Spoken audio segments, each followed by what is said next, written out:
Hi everyone, this is Neelima.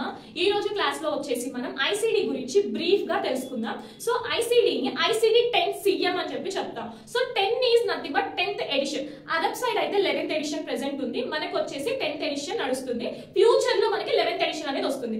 Next CM is nothing but clinical modification అని చెప్పి చెప్తాము. So ఈ ఐసిడి అనేది 2 పార్ట్స్ గా డివైడ్ అయింది. First part is the alphabetical index and next part is the tabular list.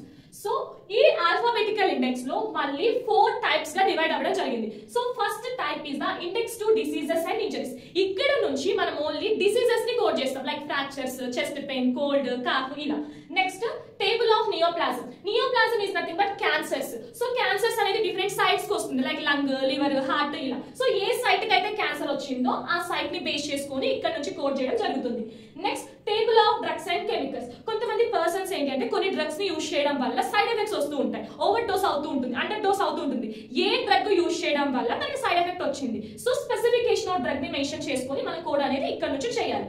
Next index to external causes and injuries. So reason ఏంటి, so injury అనేది ఎందుకు అయింది, బస్ యాక్సిడెంట్ వల్ల అయిందా, కార్ యాక్సిడెంట్ వల్ల అయిందా, లేకపోతే సన్లైట్ రేడియేషన్ వల్ల బర్న్స్ అనేవి వచ్చాయి, రీజన్ ఏంటి, ఆ రీజన్ అనేది మనం ఇక్కడ నుంచి కోడ్ చేయడం జరుగుతుంది. సో ఏదైతే మనం ఇక్కడ కోడ్ అనేది పిక్ చేసామో బేస్డ్ ఆన్ అవర్ డాక్యుమెంటేషన్, ఆ కోడ్స్ ని తీసుకొని వెళ్ళి మనం టేబులర్ లిస్ట్ లో చెక్ చేయాలి. టేబులర్ లిస్ట్ లో చెక్ చేస్తే మనం పిక్ చేసిన కోడ్ అనేది కరెక్టా కాదా అని చెప్పేసి ఈ టేబులర్ లిస్ట్ లో మనకు తెలుస్తుంది. దాన్ని బట్టి ఆ కోడ్ ని మనం కన్ఫర్మ్ చేసుకోవడం జరుగుతుంది.